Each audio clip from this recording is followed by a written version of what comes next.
On dit souvent que l'intérim c'est précaire. Est-ce vrai? Au contraire, c'est un outil qui lutte à la précarité. La preuve en est, c'est qu'aujourd'hui, nous avons signé 42 000 CDI intérimaires, ce qui veut dire, un emploi fixe. Et nous utilisons plus de 400 millions d'euros sur la formation, ce qui rend les gens de plus en plus employables et qui permet de pérenniser les emplois. Je tiens à rappeler que la Cité des métiers de Marseille a été l'une des premières à mettre en place dans la métropole un salon autour des métiers du travail temporaire et plus spécifiquement des agences d'emploi. Peut-on se former en intérim? Au cœur des préoccupations du travail temporaire se situe la formation. Alors sous plusieurs formes, je dirais sous toutes les formes, à tout âge. Je mettrai l'accent peut-être aujourd'hui, parce que c'est d'actualité, sur l'alternance, formation en apprentissage en particulier, qui va être un axe fort de développement 2019 et au-delà.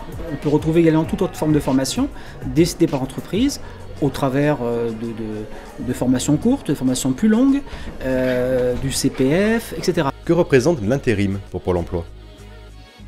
Ça représente quand même plus de 650 000 intentions d'embauche sur les 12 derniers mois déclarées par les entreprises et c'est la moitié des offres proposées dans le secteur des services. L'intérim, c'est intéressant pour les jeunes?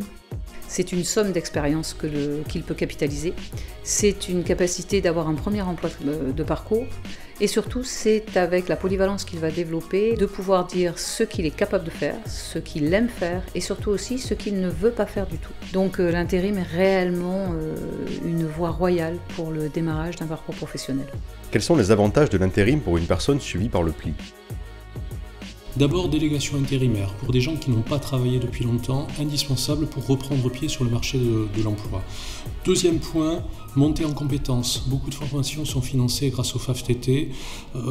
C'est l'assurance d'une insertion durable avec cette montée en compétences qui est permise.